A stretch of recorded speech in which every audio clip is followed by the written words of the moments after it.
Sa distrito ko pa kasi may bagong fire station pero hindi pa sila nabigyan sa promised na fire truck. Kasi 470 qualified na pumasa sa exams nyo, sa test nyo. Tapos 99 lang yung napili. Ano po ba yung meron sa 99 na wala sa 470? At paano nyo pinili yung 99?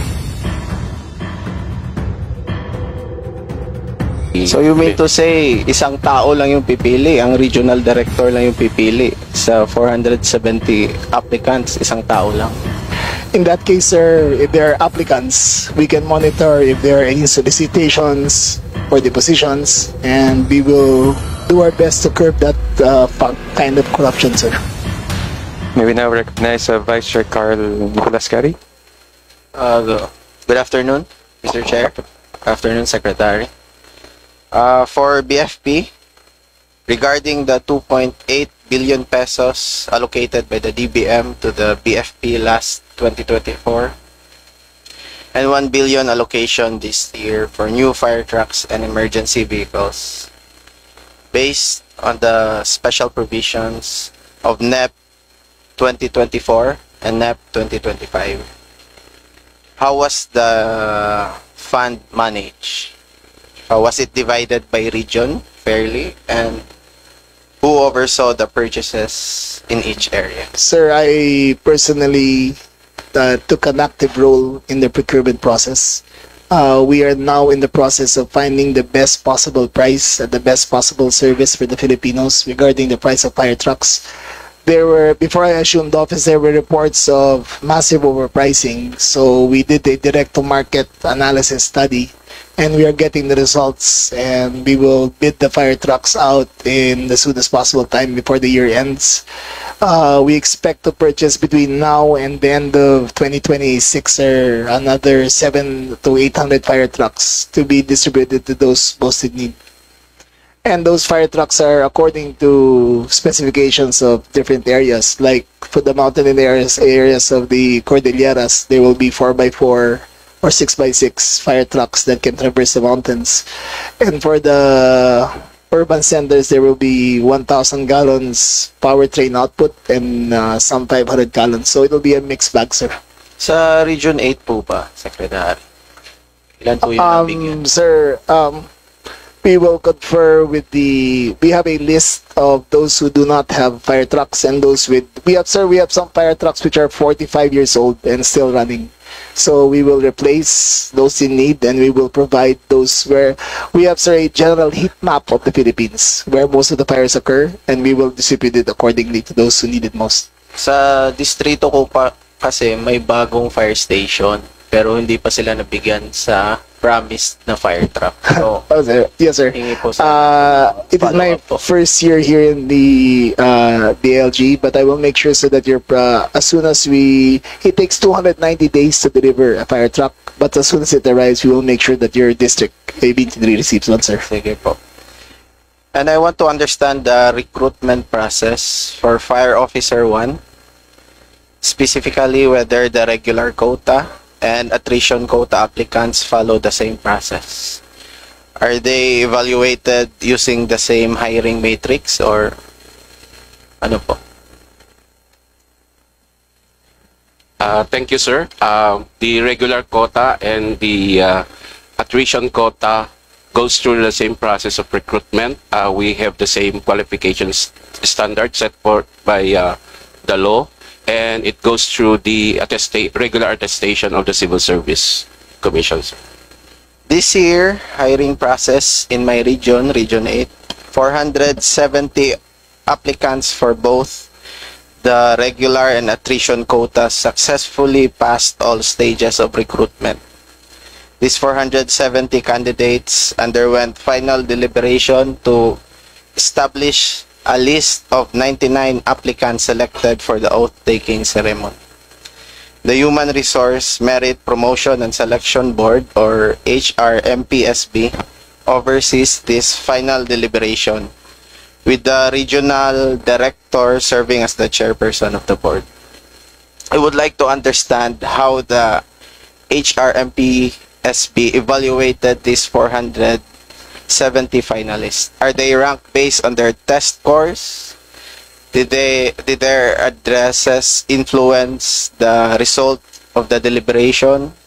What qualities or achievements set the 99 selected applicants apart from the other 371 applicants? Thank you, sir. We follow the procedure set forth in our merit selection plan, and we do the evaluation based on the merit and fitness as provided for under our rules, sir.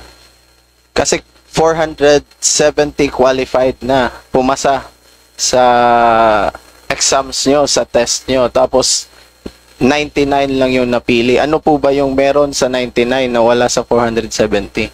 At paano nyo pinili yung 99?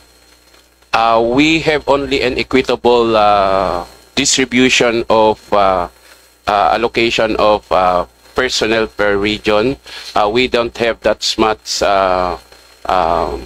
budget to absorb all those qualified personnel. So within na lang po doon sa budget na binigay ng DBM on the allocation.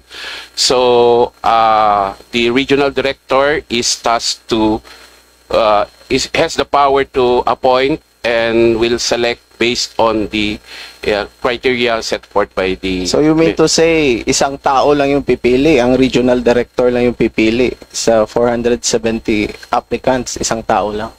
Yes, sir, because he is has the power to appoint those persons under his command, sir. But he is assisted by the Human Resource Selection Board, sir.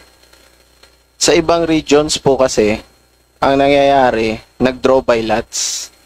Hindi po ba universal na pwede ba gawin draw by lots na lang lahat para maiwas yung corruption, maiwas yung pambabayad?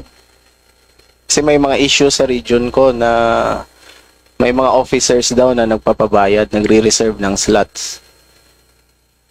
It's up for the regional director as his discretion to have on how he would select the successful applicant, provided, however, that the applicant goes through the process of the recruitment process as we have set in our selection, the merit selection plan, sir. Sir, there are some reforms that we are putting in place with the BFP, namely the BFP and the PNP. We will require all fire inspectors and the recruitment process and the PNP for their operations to wear body cameras. But these body cameras cannot be turned off, sir. Once you put them on, they will run for 12 hours and they can only be turned off when you put it back in the mother unit. So every single conversation, every single utterance, every single movement can be monitored by our system on how the police and the BFP function. In that case, sir, if there are applicants, we can monitor if there are any solicitations for the positions, and we will do our best to curb that kind of corruption, sir, through technology. Sige po. Yan po yung last question ko dapat. How does the DILG respond to allegations that applicants must pay specific amounts to succeed in the recruitment or selection process? What integrity, safeguard, and accountability measures are being implemented to prevent corruption in hiring? That's the answer, So, sir. We're using technology to combat that, sir. Saka, pwede nyo ba tignan yung Region 8 BFP sa mga Yes, sir. allegations ng mga ng bababayad para Yes, sir. makakuha ng We slots? will make sure, Kasi sir, madami na pong report na napunta sa office ko. I have received the same report, sir. That's why we are employing technology in order to do this. Thank you for your commitment, Mr. Secretary. Yes, sir. Thank you, And Mr. sir, Chair. it's not limited only to the applicants, but also to the fire inspectors who go to each and every building to have their fire assessment. They'll now be required to wear the body cameras so that they cannot solicit any projects nor recommend any fire extinguishers to use for the different business owners. We find that very oppressive and wrong, sir. Thank And you. we will use technology to combat it. Thank you for your commitment to check on my region, Mr. Secretary. Thank you, Mr. Chair. That's all.